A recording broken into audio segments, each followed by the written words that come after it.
Bom dia, você que tem nos acompanhado nas reflexões diárias pelo canal IBE Fortaleza, especialmente esse tempo em que estamos tratando sobre família, relacionamentos familiares, e a Bíblia fala muito sobre família. Fala dos pecados, fala das quedas, fala das mentiras, mas também fala de redenção, fala de aproximação, fala de verdade, fala de perdão, fala de considerações. E eu espero que você não desista da sua família, que eu também jamais desistirei da minha. Nossas famílias são bênção no Senhor. E eu creio que, sendo nós, cada um de nós, parte da solução dos problemas familiares, logo, logo tudo se ajeita, logo, logo tudo ficará bem e certamente seremos recompensados pelo nosso Deus. Hoje nós queremos falar sobre a família de Paulo.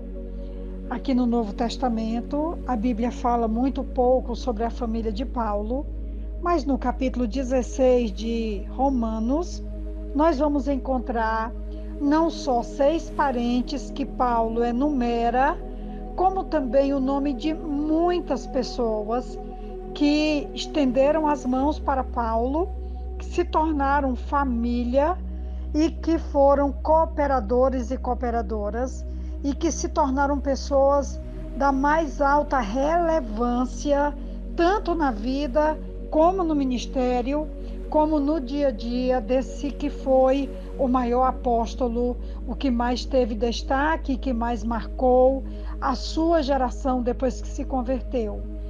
Nós temos, como eu já citei, Romanos 16, e só para termos uma ideia, eu vou iniciar pelo nome dos parentes de Paulo. Versículo 7, ele diz: saúdem Andrônico e Júnias, meus parentes que estiveram na prisão comigo. São notáveis entre os apóstolos e estavam em Cristo antes de mim. Versículo 11, saúdem Herodião, meu parente. Versículo 21, Timóteo, meu cooperador, envia-lhe saudações, bem como Lúcio, Jason e Sosípatro, meus parentes. Então, temos aqui essa citação de Paulo, em que tantos nomes estão sendo citados, e uma lista dos amados de Paulo, dos cooperadores, como já citei anteriormente, indicados por nome, tem embutido cada história da graça e do poder de Deus nessas vidas e através dessas vidas. Paulo encerra celebrando as relações comprometidas e pessoais que Deus lhe deu na igreja de Roma, apesar de nunca ter estado ali. Essa chave de ouro, a finalizar o livro, também afirma, de mais um ângulo, o tema que destacamos neste livro. Toda a teologia é autobiográfica. Tudo o que Paulo escreveu no livro se revela nas vidas das pessoas que ele indica aqui. Esse último comentário que eu li é do pastor David Cornfield, nos animando, nos encorajando na sua pesquisa, e eu fiz questão de ressaltar, porque realmente o capítulo 16 de Romanos é um presente para todo ministro, para todo pastor, pastora, para todo líder, poder ter um leque de amigos e amigos mais chegados que irmãos.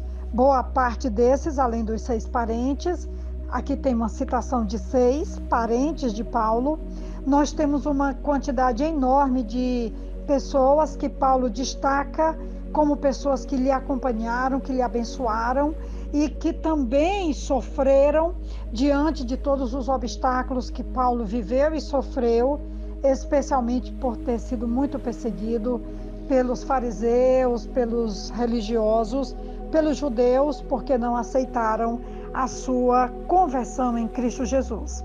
Quero falar inicialmente aqui do versículo 1, quando ele diz: recomendo-lhes a nossa irmã Febe, que está servindo na igreja. Recomendo-lhes a irmã Febe, que está servindo na igreja de Cencreia, para que vocês a recebam no Senhor, como convém aos santos, e a ajudem em tudo o que vocês vier a precisar, porque ela tem sido protetora de muitos, inclusive de mim. É interessante que a palavra no grego para falar da Febe, que era uma mulher expressiva, com uma liderança forte, é a mesma palavra utilizada para Paulo, que é a palavra diáconos, que significa serva. Essa palavra serva é a mesma que também é utilizada para Paulo com a palavra diáconos. E nós sabemos que ela era uma diaconisa. A igreja de Cencreia era um dos portos de Corinto, mas a nossa querida diaconisa, a Febe, ela ficou encarregada de levar essa epístola à igreja de Roma. E Paulo, então, fala do valor, da importância que essa diaconisa teve para ele e também para muita gente, como ele diz no versículo 2, inclusive para ele também. Quero chamar a atenção do versículo 13, quando Paulo vai falar da mãe de Rufo, quando ele diz: saúdem Rufo, eleito no Senhor, e sua mãe, que tem sido mãe também para mim. Não temos o nome dessa mamãe, mas uma mãe que, além do seu filho Rufo, que também era um cooperador para Paulo, eleito, segundo ele descreve, essa mãe também estendeu essa maternidade generosa, graciosa para a vida do nosso querido Paulo, que, segundo nos diz aqui o texto, que foi mãe para Rufo e também foi como uma mãe para ele. Possivelmente ela teria hospedado Paulo na sua casa quando Barnabé o procurou para ajudar no ministério em Antioquia. Nós sabemos o papel que Barnabé teve de trazer Paulo para o corpo apostólico, para dar credibilidade e para discipulá-lo. Naquele primeiro momento foi imprescindível a presença de Barnabé. E possivelmente Barnabé encontrou Paulo na casa de Rufo, que tinha por mãe, que também se tornou mãe de Paulo, segundo ele mesmo descreve. Quero ainda destacar no texto a presença de dois grandes cooperadores de Paulo, quando Paulo fala sobre Priscila e Áquila no versículo 3, meus cooperadores em Cristo Jesus. Em Cristo Jesus, arriscaram a vida por mim, sou grata a eles, não apenas eu, mas todas as igrejas dos gentios. Paulo fala também: saúdem Urbano, nosso cooperador em Cristo, e meu amado irmão Estaques. E ele também fala de mais duas mulheres especiais no versículo 12, saúdem Trifena e Trifosa, mulheres que trabalharam arduamente no Senhor. Saúdem a amada Pérside, outra que trabalhou arduamente no Senhor. Nós poderíamos continuar citando homens e mulheres, cooperadores e cooperadoras, família espiritual, além dos parentes de sangue que Paulo cita nesse capítulo. Eu recomendo a leitura e também nós poderíamos colocar o nosso próprio nome com a nossa igreja hoje, no século 21, e dizer que nós também temos uma família espiritual que cuida de nós, que nos abençoa, que nos ajuda e que nos fortalece. Porque a igreja é sim uma grande família do Senhor.